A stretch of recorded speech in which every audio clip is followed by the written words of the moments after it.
बच्चों, कैसे हैं आप सब? आशा करती हूँ आप सब अच्छे होंगे, स्वस्थ होंगे। स्वागत है आपका इस कक्षा में। आइए आज हम पढ़ते हैं हिंदी व्याकरण का पाठ 13 अविकारी शब्द। ठीक है, तो इस पाठ में क्या क्या है? क्रिया विशेषण, संबंध बोधक, समुच्चय बोधक और विस्मयादि बोधक। तो चलिए शुरू करते हैं। अविकारी का अर्थ है जिसमें विकार ना हो। ठीक है, अविकारी का अर्थ वो हुआ ना, अविकारी जिसमें विकार ना हो। धीरे, तेज अथवा अरे, वह आदि अविकारी शब्द है। नीचे उदाहरणों को पढ़िए और समझ। मेरी बात ध्यानपूर्वक सुनो। मोना ने ध्यानपूर्वक चिट्ठी पढ़ी। दादाजी धीरे धीरे चलते हैं, बालिकाएं धीरे धीरे दौड़ रही।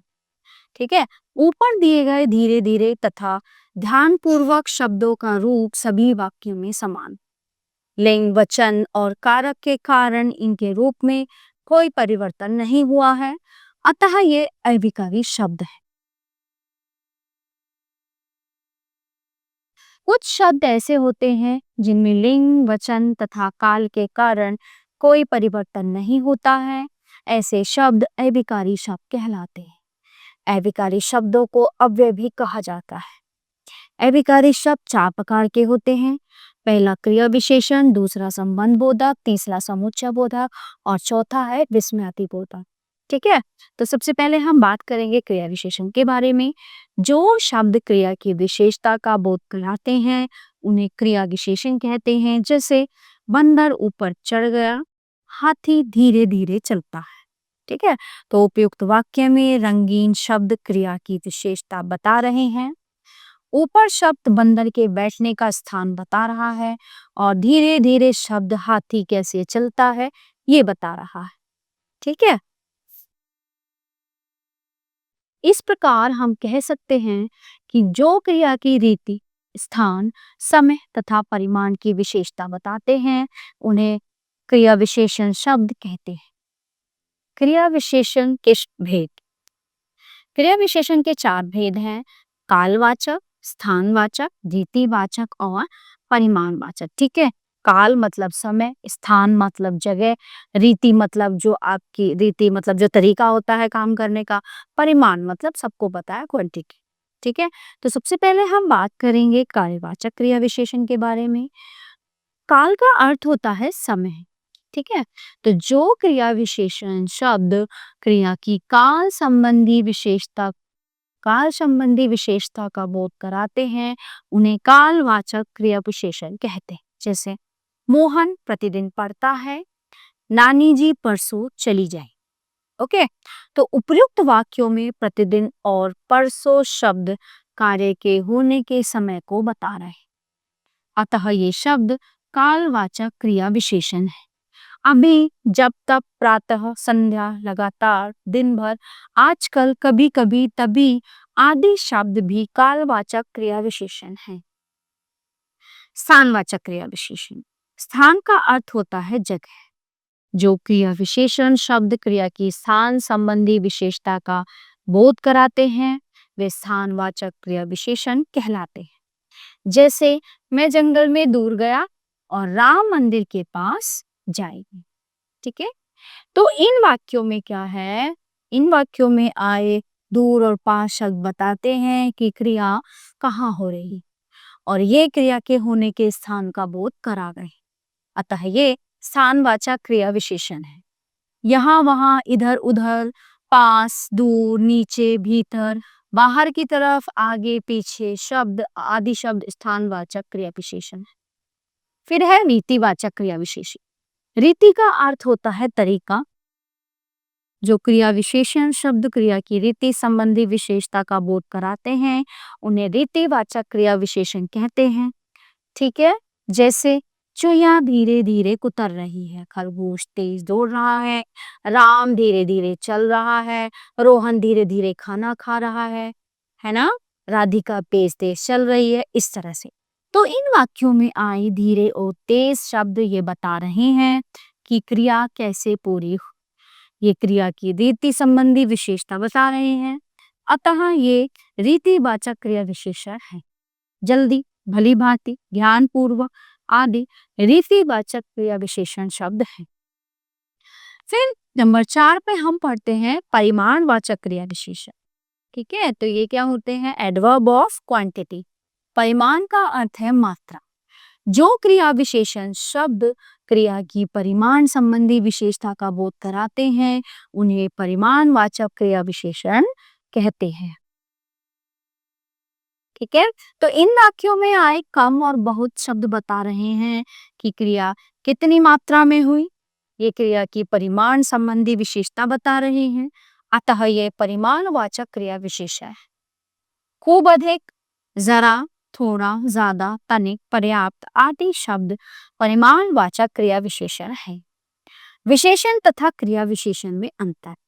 ठीक है, तो जो शब्द किसी व्यक्ति, वस्तु या भाव की विशेषता बताते हैं उन्हें विशेषण कहते हैं, परंतु जो शब्द क्रिया की विशेषता बताते हैं उन्हें क्रिया विशेषण कहते हैं। जैसे दीपाली सुंदर है, यहाँ सुंदर शब्द दीपाली की विशेषता बता रहा है। दीपाली संज्ञा शब्द है, अतः सुंदर शब्द विशेषण हुआ।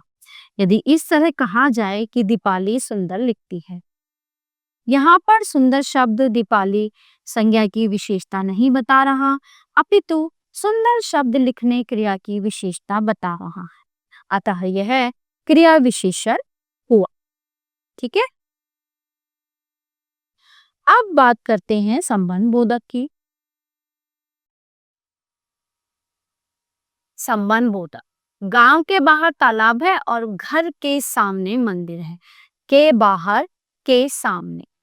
ठीक है, तो इन वाक्यों में रेखांकित शब्द के बाहर, के रेखांकित मतलब जो मोटे शब्द हैं, के बाहर और के सामने शब्द है, शब्द क्रमशः गांव और घर का संबंध अन्य शब्दों से जोड़ रहे हैं।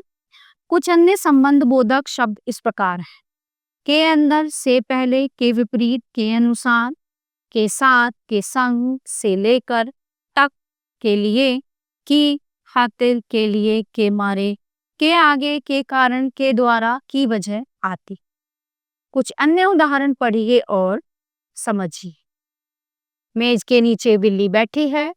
माता पिता की सेवा के समान कोई धन नहीं है। बोतल के अंदर पानी है। सड़क के दोनों ओर पेड़ हैं। घर के बाहर चौकीदार बैठा है। मेरे सामने की खिड़की खुल। ठीक है, नंबर 7 है विद्यालय के चारों ओर ऊंची दीवार है। रमोला छत के ऊपर बैठी। ठीक है, तो इस प्रकार आप कह सकते हैं कि जो शब्द संज्ञा या सर्वनाम के साथ लगकर उनका संबंध वाक्य के अन्य शब्दों के साथ बताते हैं उन्हें संबंध बोधक कहते हैं। ठीक है, दूसरा है समुच्चय बोधक। माता और पिता, बैठ या बोन।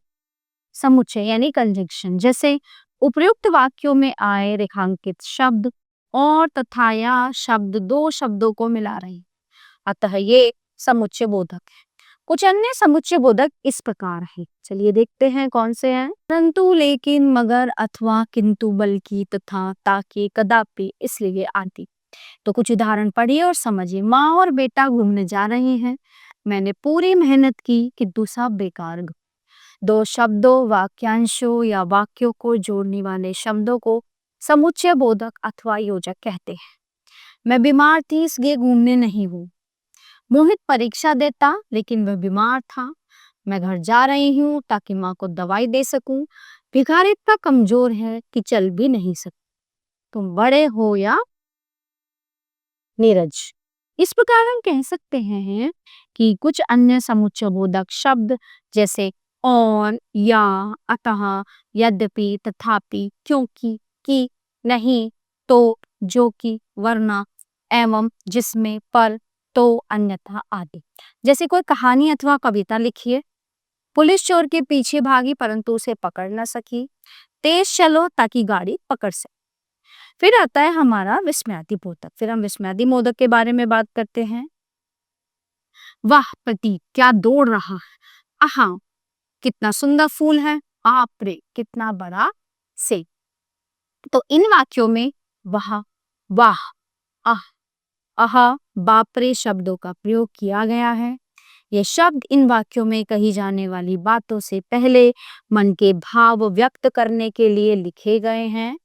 इस प्रकार हम कह सकते हैं कि जो शब्द विस्मय, शोक, भय, घृणा, हर्ष, आदि का बोध कराते हैं उन्हें विस्मयादि बोधक यानी इंटरजेक्शन कहते हैं। ठीक है, फिर आगे आता है विस्मयादि बोधक शब्द और उनके भाव। भाव विस्मयादि बोधक शब्द आश्चर्य और विस्मय, अरे क्या, ओह हो, शोक, हे राम, हाय उफ, घृणा, धक उफ, छी छी।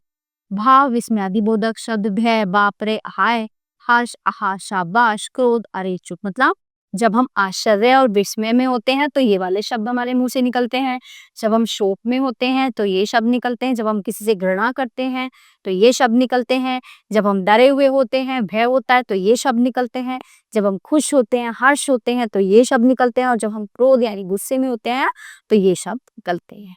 ठीक है, तो आइए देखते हैं हमने क्या सीखा। क्रिया की विशेषता बताने वाले शब्दों को क्रिया विशेषण कहते हैं। जो शब्द संज्ञा और सर्वनाम का संबंध वाक्य से जोड़ते हैं उन्हें संबंध बोधक कहते हैं।